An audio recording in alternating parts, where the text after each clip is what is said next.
Double double চাকরি দেওয়ার প্রতিশ্রুতি দিয়েছিলেন মাননীয় মুখ্যমন্ত্রী মমতা বন্দ্যোপাধ্যায়। এখন তো ডাবল ডাবল চাকরি চলে যাচ্ছে, একজন বাদে বাকি সবার চাকরি নট।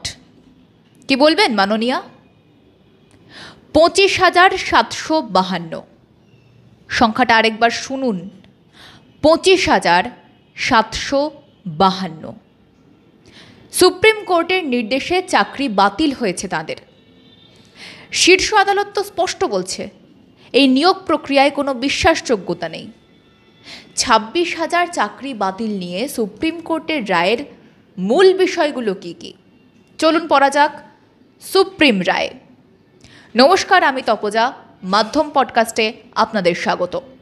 এতগুলো মানুষের চাকরি যাওয়ার পরে বিজেপির মন্ত্রী সুকান্তবাবু বলছেন, sorry I should not mention his name, I have seen the media, ফেসবুকে তার উক্তি আমি দেখেছি, যে এর জন্য অযোগ্যদের জন্য যোগ্যদের চাকরি গেছে, এর জন্য আমি নাকি দায়ী। তো আপনারা প্রথমে যখন কেস করলেন একবার ভাবলেন না কারা যোগ্য আর কারা অযোগ্য? সেটা তো গভর্নমেন্টকে ভাবতেও দিলেন না। আপনারা নিজে যোগ্য তো? সবসময় বাংলাকে কেন টার্গেট করা হবে? কী দোষ করেছে বাংলার ছেলেমেয়েরা? কী দেশ করেছে বাংলার স্টুডেন্ট ইউথরা? টার্গেট নয়, বলুন সর্বনাশ। সর্বনাশ করা হলো। অযোগ্যদের বাঁচাতে গিয়ে যোগ্যদের সর্বনাশ। চাল আর কাঁকর আলাদা করা গেল না। কারণ মমতার সরকারের অসহযোগিতা, কারণ রাজ্য সরকারের দুর্নীতি, কারণ তৃণমূল সরকারের ব্যর্থতা।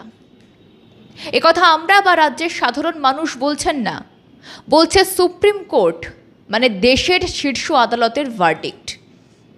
পেজ নাম্বার 7, বুলেট পয়েন্ট 2, সেখানে স্পষ্ট লেখা রয়েছে, WBSSC was unable to produce the original Weimar sheets. Initially, they submitted mirror or scanned copies, but later they claimed that they had not retained these copies. They stated that these copies had been provided by NISA. যদিও press কনফারেন্সে মাননীয় মুখ্যমন্ত্রী এসএসসিকে autonomous body বলে উল্লেখ করেছেন, supreme court কিন্তু বলছে West Bengal school service commission. যাই হোক, চলে আসুন রায়ের 46 নম্বর অনুচ্ছেদে। সেখানে বলা হয়েছে, যেসব প্রার্থীকে সরাসরি অনিয়মের সঙ্গে যুক্ত হিসেবে চিহ্নিত করা যায়নি তাদের ক্ষেত্রেও সম্পূর্ণ নিয়োগ প্রক্রিয়াটি বেআইনি এবং সংবিধানের 14 এবং 16 নম্বর অনুচ্ছেদের পরিপন্থী বলে ঘোষিত হয়েছে। ফলে তাদের নিয়োগও বাতিল করা হচ্ছে। তবে যারা ইতিমধ্যেই চাকরিতে যোগ দিয়েছেন তাদের প্রাপ্ত বেতন বা অন্যান্য অর্থ ফেরত দিতে হবে না, কিন্তু তাদের চাকরি শেষ হয়ে যাবে। পাশাপাশি যেহেতু পুরো পরীক্ষার প্রক্রিয়া এবং ফলাফল অবৈধ ঘোষণা করা হয়েছে, তাই এই পরীক্ষার মাধ্যমে আর কাউকে নিয়োগ দেওয়া যাবে না। আদতের সংখ্যাটা কত?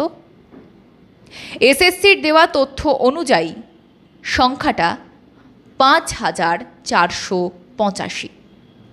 কিন্তু এরপরেও রয়েছে বোর্ড এবং রাজ্যের তরফে আলাদা আলাদা করে দেওয়া তালিকা।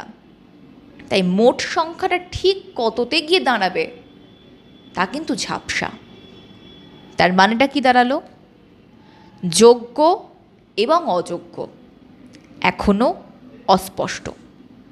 সুপ্রিম কোর্টের পর্যবেক্ষণ, এত বড় প্যারামিটারের যে বেনিয়ম হয়েছে সেটা বিয়ন্ড রিপেয়ার। সাদা বাংলায় বললে দাঁড়ায় কোনোভাবেই বাছাই করা সম্ভব নয়। তাই সম্পূর্ণ প্যানেল বাতিল করা হয়েছে। একজন ডিসেবল গ্রাউন্ডে যে পিটিশন দিয়েছিলেন তার ক্ষেত্রে হাইকোর্ট যে রায় দিয়েছে সেটাও বহাল রেখেছে সুপ্রিম কোর্ট। তার চাকরি বহাল থাকবে। আসা যাক বেতন ফেরতের প্রসঙ্গে। কাদের ফেরাতে হবে বেতন? চলে আসুন প্যারাগ্রাফ 45-এ। যারা মেয়াদ উত্তীর্ণ প্যানেলে চাকরি পেয়েছিলেন, যারা সাদা খাতা জমা দিয়ে চাকরি পেয়েছিলেন, তাদের বেতন ফেরত দেওয়ার নির্দেশ দেওয়া হয় 4 সপ্তাহের মধ্যে। ঠিক 4 সপ্তাহের মধ্যে 12% হারে সুদসহ বেতন ফেরত দিতে বলা হয় ওই চাকরি প্রাপকদের। সুপ্রিম কোর্টের পর্যবেক্ষণ অনুযায়ী যারা চিহ্নিত অযোগ্য, আদালতের ভাষায় টেন্টেড বা দাগি, তাদের বেতনের টাকা ফেরত দিতে হবে। অর্থাৎ যোগ্যতা ছাড়া প্রতারণা এবং জালিয়াতির মাধ্যমে যারা চাকরি পেয়েছেন তাদের ইতিমধ্যে প্রাপ্ত বেতন এবং অন্যান্য অর্থ ফেরত দিতে হবে। এক্ষেত্রে আপনারা প্রশ্ন করতেই পারেন যে অযোগ্য বাছাই হবে কিভাবে?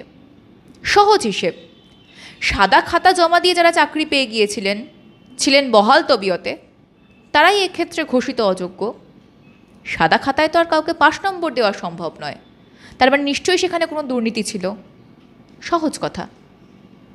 এছাড়াও এসএসসি প্যানেলের বাইরে থাকা চাকরি প্রাপকরা, যাদের অনেকের নামই ছিল না প্যানেলে, তারাও অযোগ্য।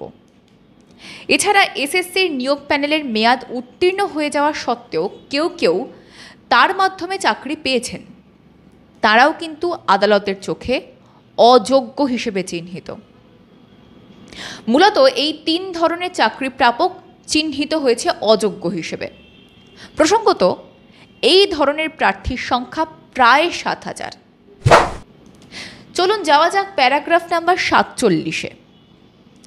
প্রধান বিচারপতি সঞ্জীব খান্না এবং বিচারপতি সঞ্জয় কুমারের বেঞ্চ জানিয়েছে 3 মাসের মধ্যে নিয়োগ প্রক্রিয়া মানে সিলেকশন প্রসিডিওর শুরু করতে হবে।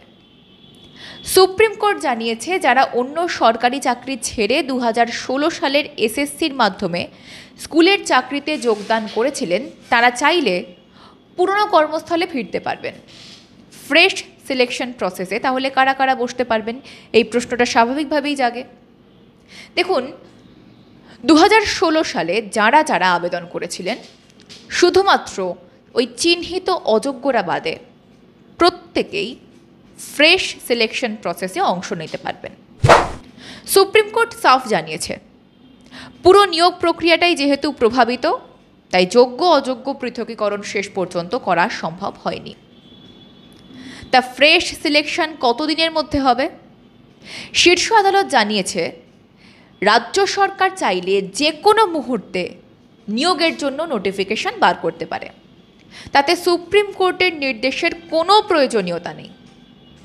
আইনজীবী বিকাশ রঞ্জন ভট্টাচার্যের আবেদন মেনে সুপ্রিম কোর্ট স্পষ্ট করে দিয়েছে সিলেকশন প্রসেস 3 মাসের মধ্যে করা হোক। তবে এই 3 মাসের মধ্যে যারা বৈধ, তারা যে বিভাগে কাজ করতেন সেখানে তারা চাকরি করে যাবেন, তারা 3 মাস ধরে বেতনও পাবেন।